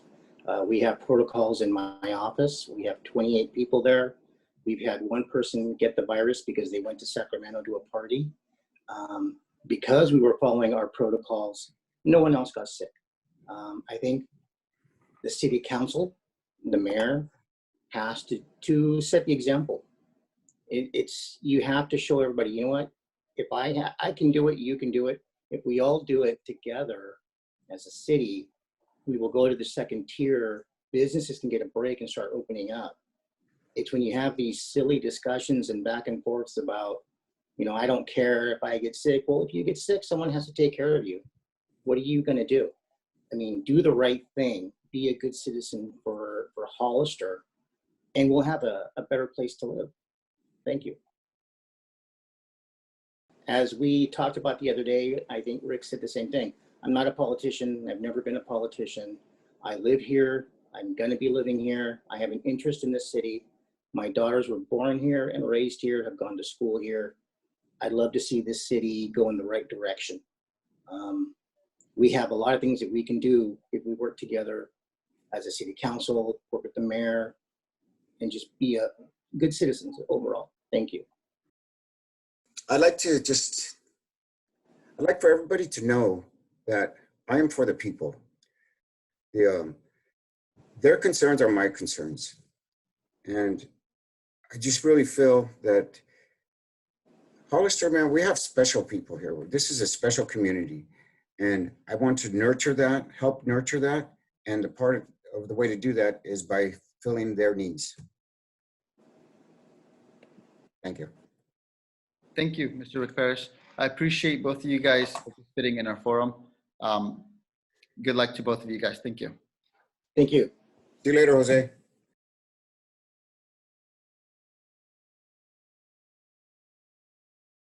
I'm content manager for BenitoLink, Nick Preciado, and I'm here with the City Council for Hollister, District 4 candidates, Tim Burns and Julio Rodriguez. Let's go ahead and get started. Mr. Tim Burns, why don't you go ahead and give us your intro statement, 45 seconds, whenever you're ready. Hi, my name's Tim. I'm running for City Council to restore civility to the City Council. It's clearly broken and needs my experience to help them get back on track, I believe. I'm married. I've been married for 34 years. I have 2 adult sons. I've lived in the district off and on for 22 or more years. I've been paying mortgage payments and property taxes for probably about 35 years or so. And so I have a bachelor's degree from San Jose State. I have a 35-year career in public safety, in law enforcement and in code enforcement. And I've worked in city government. I know how to get things done. I'm currently on a planning review committee for implementation of a general plan. Thank you. Okay, thank you. Julio, 45-second intro statement, whenever you're ready. I just also wanted to thank Tim Burns for coming out. I know it's late, and his commitment to public service. So my name is Julio Rodriguez. I'm a paraprofessional, so I work with children with special needs. I'm also going to San Francisco State University in urban planning. So what this means is, if elected, I'll be bringing new ideas and other strategies that we can implement in Hollister, California. So I do humbly ask for your vote this November 3rd. And that's about it. We're hearing from community members that they want the City Council to clearly define its expectations from appointed boards and oversight committees. How are you going to ensure fair, transparent representation of different perspectives in the community? Well, one thing I bring is I really believe I can bridge the gap between the millennial generation and then the current generation that resides or is currently in office. So that means I'll be accessible through phone, via email, via social media, Instagram. So I really believe social media, it also provides accountability for our elected officials. So that's something that I will be accessible 24/7. And yeah.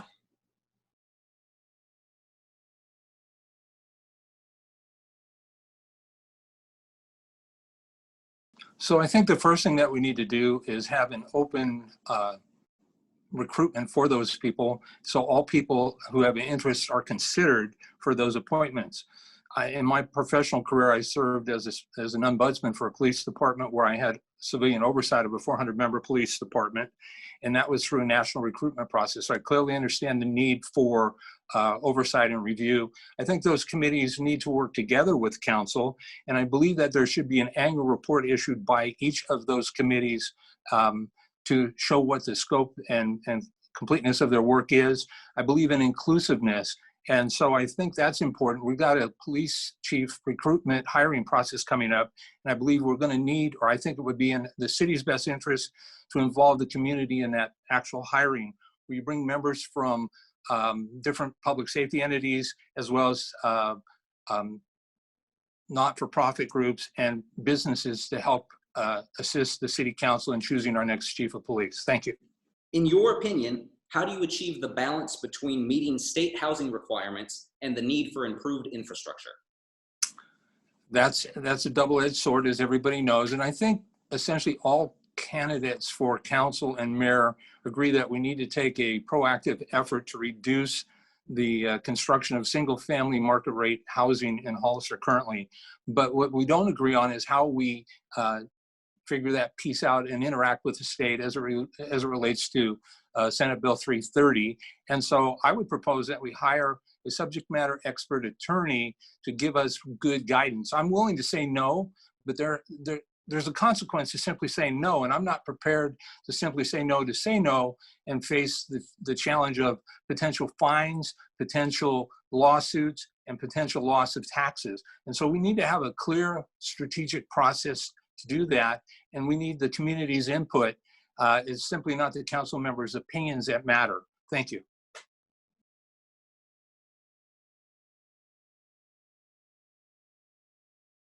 Like I've stated before, California is facing climate change, and in 2008, California took on the monumental task of fighting climate change, SB 375. Currently, a majority of our residents commute to and from work. So Californians decide, are we taking climate change seriously, or are we taking the California housing crisis seriously? And I really think it's vital that these two bills work, together, not separate.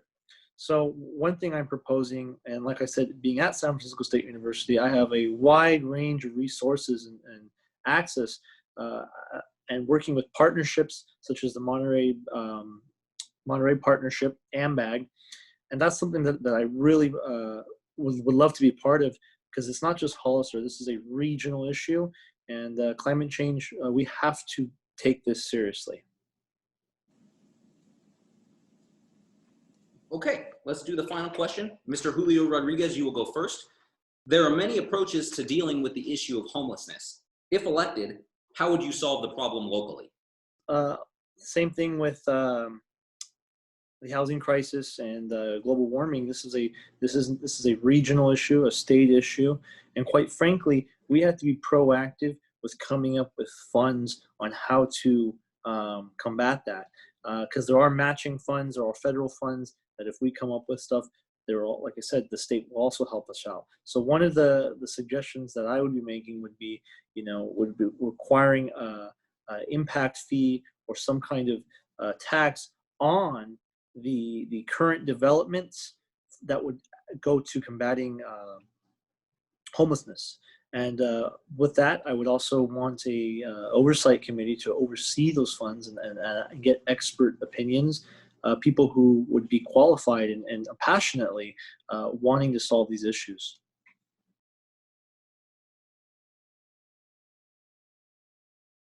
I believe to begin with, we need to engage the community that is most directly impacted to understand really what the challenges are. Once we've done that, I believe we need to put together a task force and reach out to our local nonprofits who deal with that and can provide services. We need to reach out to our county partners to see what they can add to us helping. It may involve a joint enforcement effort between the sheriff's office and the police department. And we need to look at permanent solutions. I can tell you that there are several churches that have interest in getting involved, as well as the nonprofits, and it's going to require a collaborative effort.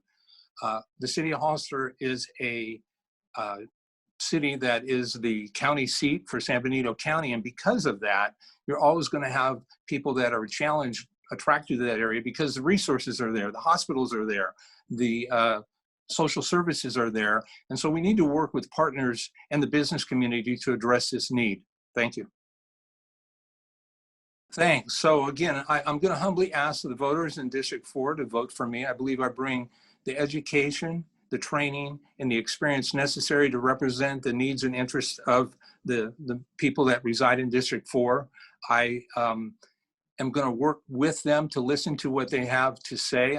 It's not about Tim in any way, shape, or form. It's not about my agenda. It's about what I can do to help them move forward. If you're looking for a leader, I'm your guy. If you're looking for a follower, I am not your guy. Thank you. Okay, thank you. Mr. Julio Rodriguez, you've got a 30-second closer whenever you're ready. So this election is really about growth when it comes down to it. Time and time again, I've asked many of the constituents, and that's really what it's about. People are tired of the commute. People are tired of approving more homes, because as of right now, we have 4,000 homes approved. We got to finish this puzzle before approving more puzzles. We need an economic development plan so our citizens can work here. They're not going to be on the road. And that's also taking on climate change. So I do ask for your vote November 3rd. And thank you for putting this together. Oh, and thank you for both making it.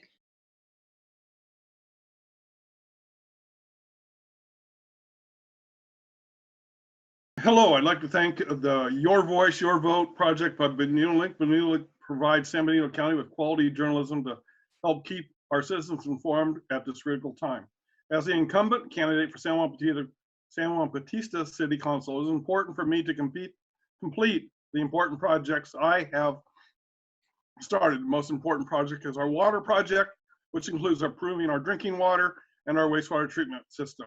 I want to make sure the ball is not dropped in this critical project, which has happened several times in the past, much to our city's detriment. We now face a fine from the State Water Board equal to half our city's annual budget.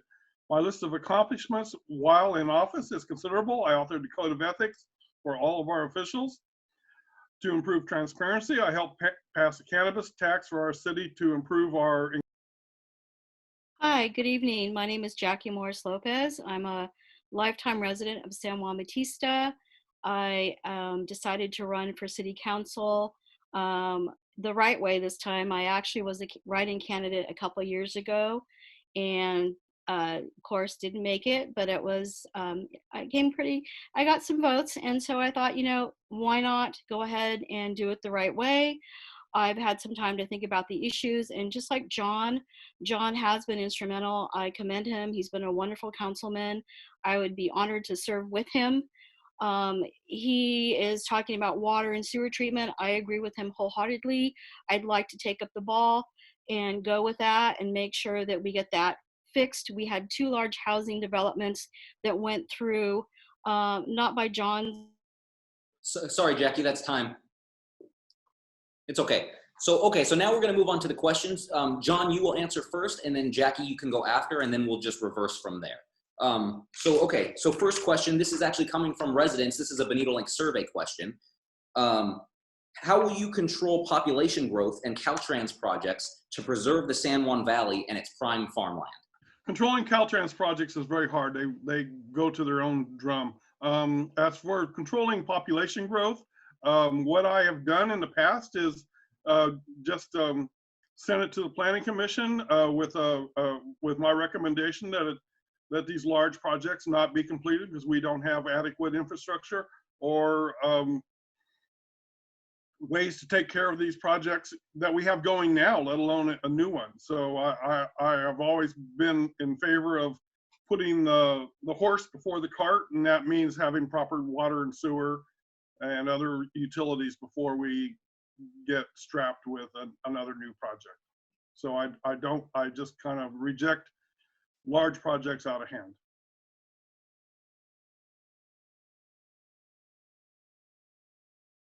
Okay, well, I think that it sounds to me like this question might be for countywide. And as you know, John and I are both running for San Juan City Council. In terms of how can we control the population at large, I think we really have to focus. I'm focused in on San Juan Bautista. You know that we don't have a lot of room to grow, but we have state mandates. We have a housing element that we have to work within. So I think it's very, being very judicious in what kind of projects that are allowed, what kind of housing developments. Also networking with our county district supervisors and also other elected officials from Hollister to get on the same page so that we can work as a team to control population. As far as Caltrans, I think that would be also networking with the proper agencies and people that can discuss our roads with them, but also slowing down the growth and smarter growth in general. Okay, thank you. So Jackie Morris-Lopez, you will answer this second question first, and then John will answer after. So the second question is, many of San Juan's ongoing problems stem from not having enough money or spending more than you have. What ideas do you have for bringing in more revenue? Thank you. I think that, our main focus of our income, as John can agree, and the other candidates that couldn't make it with us tonight, it is our 3rd Street. That is our calling card. That is our, tourist attraction and the mission. I think that we need to perhaps, and I don't know if people are going to like what I'm going to say, there was talk about perhaps having paid parking spots, and also maybe encouraging business owners and shop owners and workers to not park on the 3rd Street and maybe coming up with a public parking lot. But I think really looking at how can we generate revenue from parking spots. I'm not going to say meters because I think they would go against our historical nature. Also, this is, I've seen our town grow quite a bit. We've got a lot of cars on residential streets. Santa Cruz doles out parking permits per car per house. Maybe we need to look at that, as another way to generate some income. go after grants in other areas. Okay, Jackie, that's time. Thank you. And you're absolutely right. A lot of our problems are because we do not have enough money.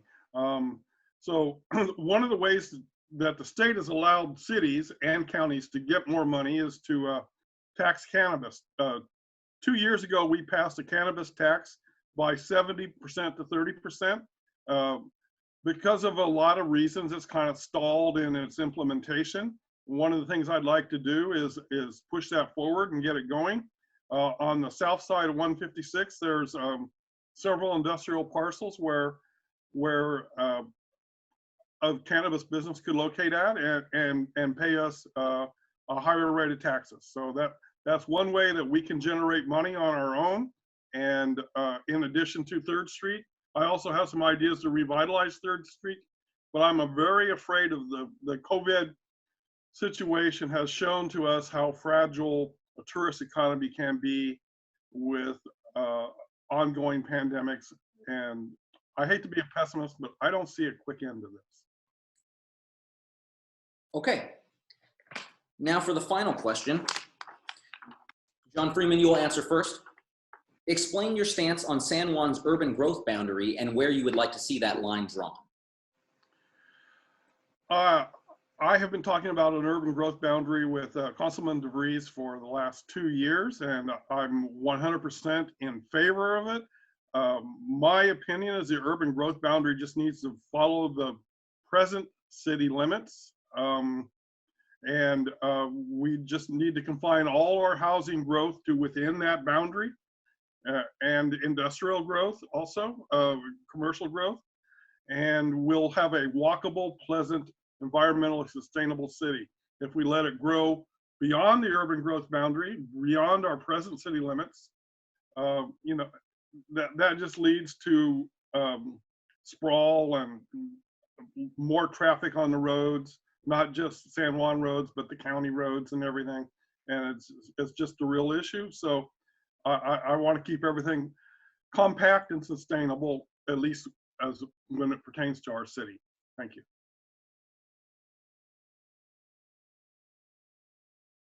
I have just been recently appointed to the Urban Growth Boundary Ad Hoc Committee, and I can tell you that currently we are in the process of coming up with those lines for the urban growth boundary and also the sphere of influence. And so far what I've gathered, and this is for me personally, I agree with John 100%, smaller is better, tighter is better. The more that we spread out in any direction, then that just invites developers. It's like a calling card saying, come here, build here. And we don't want that. We want to remain as we are. We want to do infill. We don't want urban sprawl. And that's the whole point of containing our city limits right now, I think, within those boundaries, and looking at how we can build within the city and improve the roads. We have a lot to contend with. And I think that we also need to talk about Greenbelt, and also maybe talk about players that would want to be land trust and buy land around us so that they can buy property rights and not have urban sprawl beyond our city limits. I just want to say I appreciate everyone tonight that will be listening to this in the future. I would be honored to have your vote. I think that I would bring a fresh perspective. I think that right now, with the current state of affairs in the county, it's smarter growth, slower growth, greener businesses, and I would like to bring that viewpoint, and just getting more people involved, the constituents being involved beyond our 3rd Street, and supporting what they would like to see in their communities, and also working with other county officials to work for the county at large. Thank you. I've worked hard to represent our residents' best interests on the city council. I'm the person with experience and knowledge of the water issues that plague our city. I promise to do the best I can.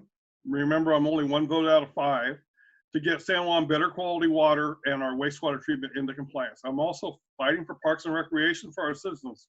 A parks plan is now coming online for several projects and will come to fruition if we can get our income stream back to normal. If you want a city council with a plan to get more money into our coffers without large residential developments, then I am your candidate. If you want someone to promote our local down. Thank you for attending, and we will be in touch.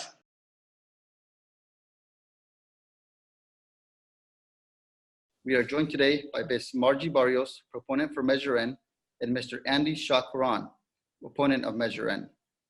We will begin opening statements with Ms. Margie Barrios. You will have 90 seconds for your introductory remarks. Begin when you are ready. Good afternoon. I'm Margie Barrios. I've been a San Benito County resident for over 58 years, and it is my honor to be here representing Yes on N Measure. What is Measure N? Measure N is an initiative that will bring more than 20,000 jobs to San Benito County, protect wildlife and water quality in the Pajaro River, and provide more than $24 million annually for our schools, roads, and fire protection, all at no cost to us, the taxpayers. Measure N will not bring any new housing into our county. What it will bring is a critical once-in-a-lifetime economic opportunity. We are at a crossroads. Our economy is sliding into a recession. Thousands of our neighbors have lost their jobs, so voting yes on Measure N will kickstart our economy. With 18,000 construction-related jobs and 5,500 permanent jobs. Measure N will create a 200-acre public park along the Pajaro River, providing public access to the riverfront for the very first time, increasing protection of sensitive wildlife in the area and drastically improving water quality in the river. 562 acres will be protected for dedicated agricultural use.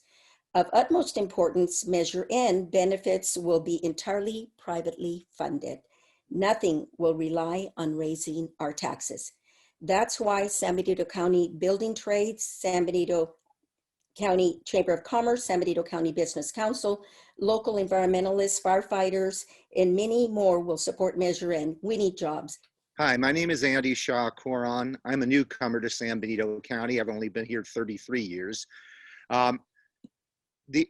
The concern I have about Measure N and about the Strada Verde project is, in many ways, I think it's a bait and switch. In that, in the midst of the coronavirus campaign, crisis in the county, people went out, paid signature gatherers, talking about a big project out there, autonomous racetrack, all this. And in reality, all this really is a changing of zoning that allows for a wide range of industrial activities and opens the door for even more development in the county. Any commitment to any particular project is not required if we pass this. It just simply changes the zoning. And this company, Newport Pacific, has a history of suing counties and cities when they don't get to do the things they'd like to do that are consistent with the zoning that they have. So we think what it does is essentially open the door for more traffic, more development, and it changes the nature of a section of this county that the people in this county have already made clear that they would like to try to preserve. People in this county actually voted already to not do development along the 101 corridor, and this would just open that development big time. Thank you. Opponents of Measure N argue the proposed location is dangerous next to an agricultural chemical distributor. Where is a more appropriate location for this project? Well, far more appropriate to do projects like this would be out in the area that's already zoned industrial by the airport in Hollister. We've got an area there that has underutilized right now, and if we did do development over there, it would boost the economy of Hollister, those involved in both construction and in working at the facilities would go to stores and restaurants in Hollister. And instead of interfering with the traffic pattern on a major artery, the 101 and 25, it would actually be out of the path of the many, many people who have to commute up north toward Silicon Valley. No on-end supporters questioned that the job creation estimates of the project is not realistic and that the jobs created will go to residents in Santa Clara County. What was the process to come up with the job estimate, and how do you ensure projects such as Strada Verde will employ people who live in San Benito County? Thank you, Noah. Those numbers do sound high, but they are very real.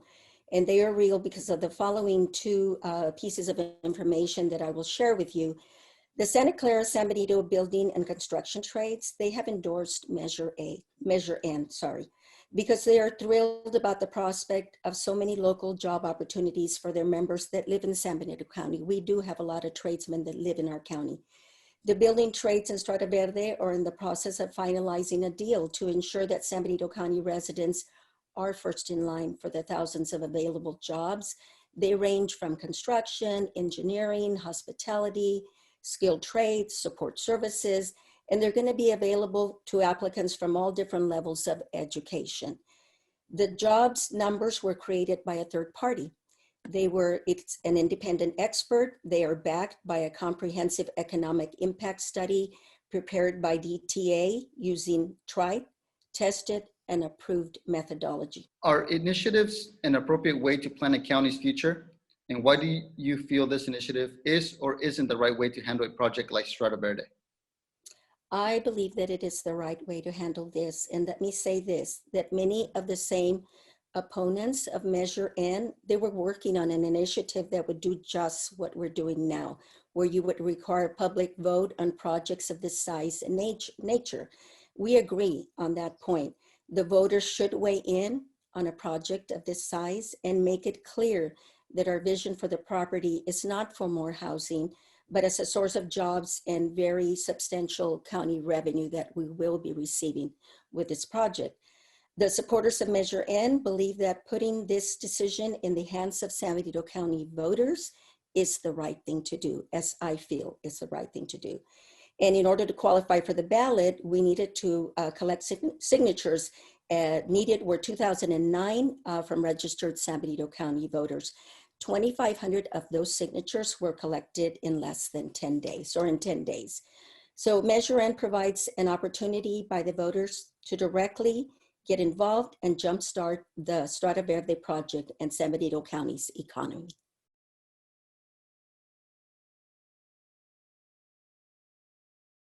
No, I do not believe that initiatives are the proper way to authorize major projects. The initiative process was originally established as a way for citizens to counter the power of large corporations. It's been part of California's law since 1910. This is a major corporation, Newport Pacific, that hired people to collect the signatures. And rather than actually engaging the people, this is a process where if the people vote for it, it actually forecloses the typical process of reviewing a project. It makes it so major environmental impact will not be considered, traffic studies will not be done, will not look at the impact on the Amamutsan tribal sacred areas. So this was intended as an end run, and it's a way that essentially the corporation has more power. At this moment, I'll ask Ms. Margie Barrios if you have any question that you would like to ask Mr. Andy Hsia-Coron. Okay. Well, I have a question and also a comment along with it. Just a question, please, Ms. Margie. Just a question. Okay. Yes. Andy, if the Tri-Cal issue were to be fully mitigated and it was determined that this project is 100% safe, would you support it? And do you think we need the jobs and the money, the revenue, the 24 million anticipated in this county? Okay. First of all, I don't actually believe that you can fully mitigate the safety given the pesticide plant. But in terms of the jobs for the county, I spent a lot of time talking to folks at Ace Hardware, people in the trades, and almost all of them understand that these jobs are unlikely to go to people in this county. These are big corporations doing projects. They'll put out their bid, and more than likely you'll end up with major corporations coming in with their workers, not even from Santa Clara, from far beyond, wherever they can get the lowest paid workers to do the work here. So I don't think it's going to be beneficial to our county. I think we have a far better approach to development in this county, which is to build on the assets this county already has. Thank you. Thank you, Mr. Andy Hsia-Coron. Now it is your turn to ask Ms. Margie Barrios a question. Yeah, as I said, I've been here 32 years, and I've seen a county that has made what I think are a lot of really bad decisions in terms of development. And one of the ways you can see that is the traffic jams on all our major arteries. And I think a lot of projects have been approved that shouldn't have been. Do you think we should do what 28% of other counties have done across the state and create limits to campaign contributions so our elected officials are not so influenced by powerful players when they make their decisions? Andy, this is unrelated to this measure N in limiting the campaign contributions. So really, this is not something that I was prepared or did any research or have any thoughts to share with you at this time, because it really is unrelated to measure N. Thank you.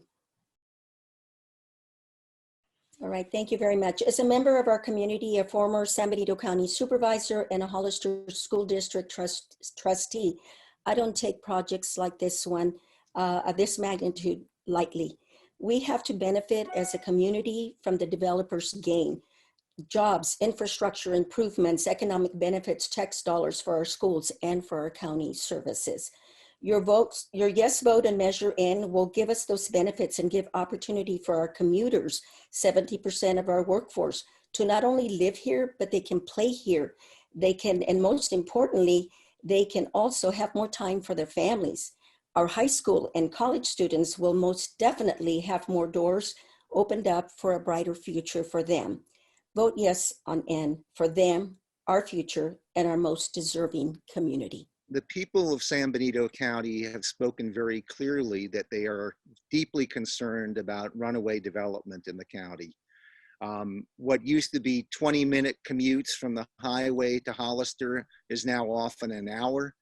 And the idea of doing a major development along one of the major arteries that the folks commute on is going to further encumber their commute, make it more miserable, and at the same time provide very minor benefits to our county.